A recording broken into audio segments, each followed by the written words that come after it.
We're jumping in here with some competitive wargaming, following up, building on some requests to explore some overall tactics for jumping into competitive play. Now, from the Warhammer 40K perspective, when I started playing 40K, this is still to date where most of my tournament experience is. If I look at the different systems I play competitively, tournament play, it would be 40K first, Warhammer 40K. Second would be X-Wing miniatures, and a close second. I mean, I play competitive X-Wing nonstop. And third would be Battletech, just based on longevity. Although I don't think Battletech necessarily lends itself to tournament play, but there have been some interesting competitive events from that perspective. So from that perspective, when I started playing 40K, it was really basement battle reports. It was getting together with a bunch of my friends, and every Friday we would play Warhammer. Every Saturday we would play Warhammer, often just picking a side of the table, the four of us, and playing a 4-player game. We got most of the rules right, not all the rules right. Sometimes we played the correct army list. Sometimes we didn't, because you would have experimental things you'd want to bring, or you'd pick up some new models you wanted to play it. I didn't have a whirlwind. Okay, throw it down on the table. Let's see what happens. But it was very much like a role-playing game experience.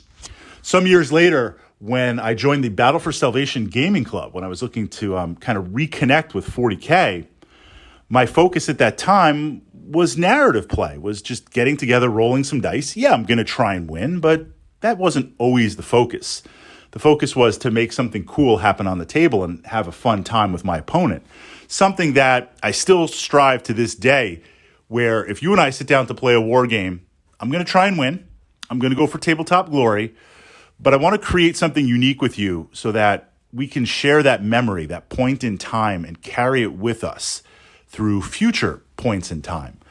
One of the, when Games Workshop actually supported the community and would have Games Day, we would go down to Baltimore, and after the Games Day and the grand tournaments, we would stop off at the Battle Bunker, and we would play 40K, and I'd play 40K there with some friends. One of my great 40K friends, Bishop, we would play once a year, winner take all, and we would bring an army and play, and it was amazing to be in that environment with a great friend playing 40K. I can remember those battles to this day. I can remember about the 5 or 6 that we played over the years. So competitive play, I say that to frame it because competitive play was very foreign to me. It was kind of like, what do you mean tournaments or this and that? And then at some point, the Battle for Salvation Gaming Club switched to competitive play, where Tuesdays, Fridays, and Sundays at the club, the shift was to prepare to play for tournaments. So people were bringing different lists, more optimized lists, and traveling around. Now, here in the New York area at the time, there were a lot of stores. You could kind of find a 40K tournament every weekend. Brothers Grimm out on Long Island, Toy Wiz, a lot of great players, a lot of great Toy Wiz over in Rockland, a lot of great places to play. So I jumped into the tournament scene kind of because everybody else was doing it. And I got hooked. There was something interesting about it from the perspective of get good fast, playing different players, playing different armies. I would say this before we jump into tactics and exploring it. If you want to be a well-rounded player and you want to try and do the best with your army, I would recommend, even if you're 100% a narrative player, I would recommend once or twice a year going to a tournament. Maybe it's a massive tournament at a con. Maybe it's just a local Rogue Trader event, 10, 15 players. Either way, because there is something there with being able to play and meet different armies, different players, networking, making friends. I've made a ton of friends of tournaments over the years that I wouldn't necessarily make at the club, but also to just see different armies, see different play styles, break out of your zone for a little bit. And with a little healthy pressure, it forces you to be a better player. So I would recommend exploring that aspect of the hobby a little bit here and there. You don't have to necessarily jump in and go crazy about it. But if you want to do it, so for a number of years, for a good 5 or 6 years, we played competitive 40K. And I did well sometimes. I did not do that well sometimes. I had my shares of victories. I had my share of losses. There were victories which were mine, but the last second I went for tabletop glory and wanted to get all the battle points and fell from, second place to like eighth place, everything in between. But I noticed a certain formula that we would use, a certain kind of template that we would use to get good very fast, remain good, and optimize play. I brought this over to X-Wing Miniatures. I brought this over to some other type of tournament events. Maybe you could even do it for card-based events. So here is the tactica. Here is the formula. And we're exploring this from a wargaming perspective. You've got to play games. There's no way around that. You got to here's your army. Here's the synergy. Here's what you're selecting. You got to get the hours in on the table. But you do that effectively. So let's say an average game would take 3 hours to play. A relaxed game, you're playing 3 hours.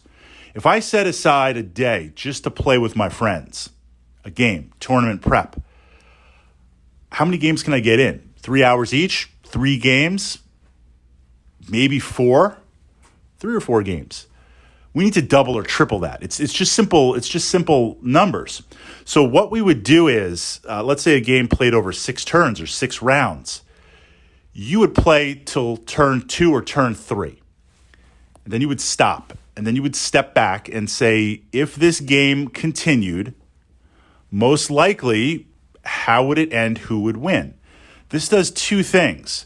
Yes, there are some games that come down to the very last turn. It's literally head to head. Both armies are battered, and it's going to be like, look, whoever's left standing on this last objective wins.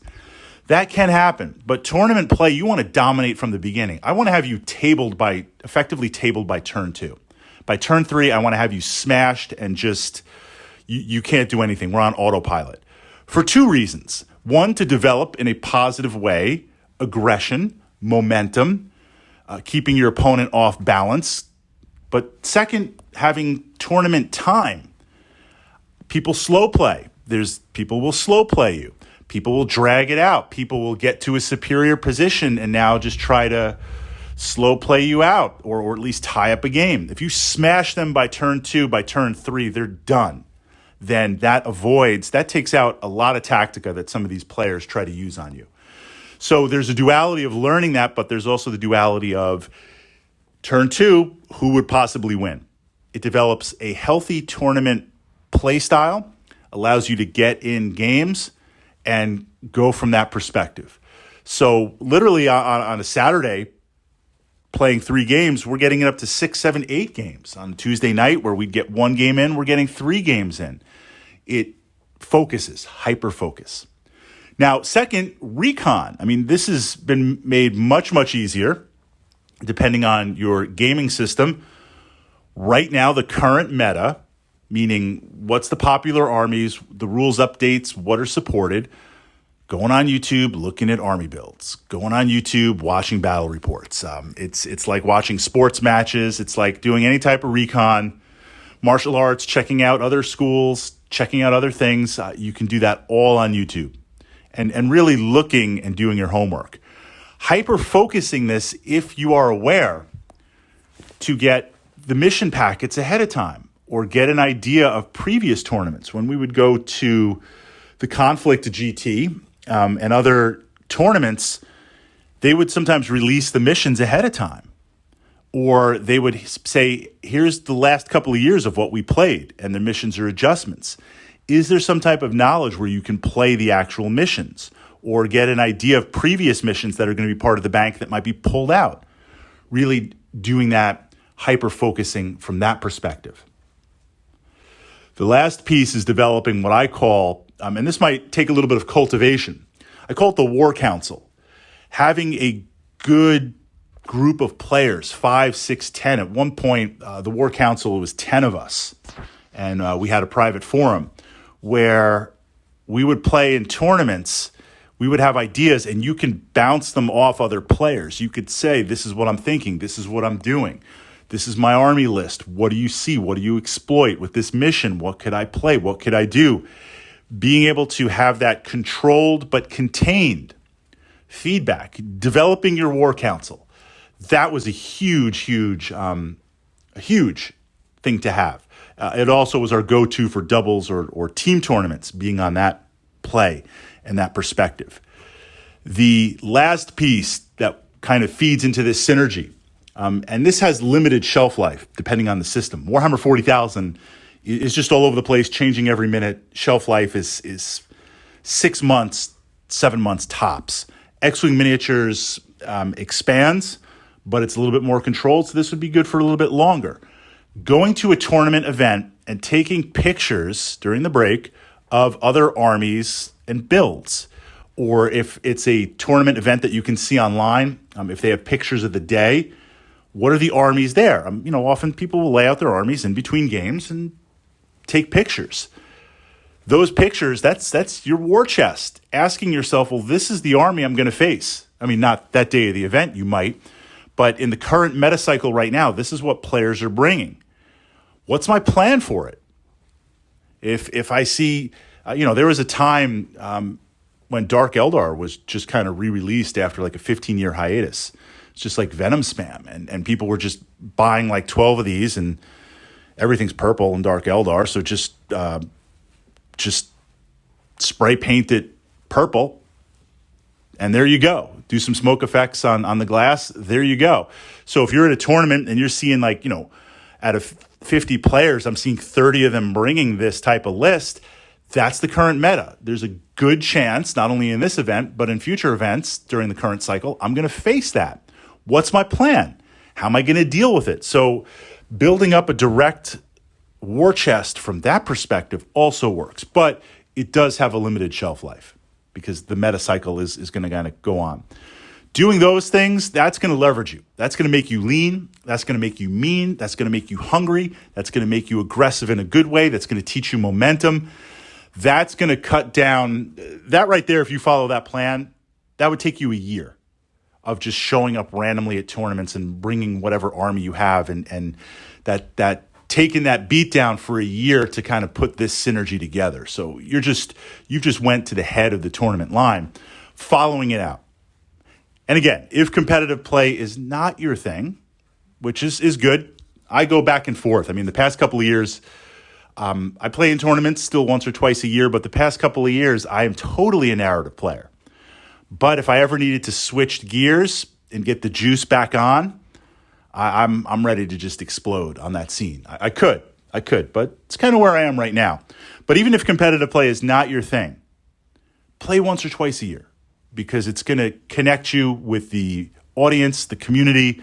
You're going to meet and make friends. You're going to make connections. You're going to get to try your army out against different armies and be put on the spot in a good way. So I do recommend that, even if you're a narrative player. But if this is something you want to jump into and be competitive, this is the starting plan. This would be part 1. And if there's interest, we could explore part 2. And if there's interest, we could explore part 3.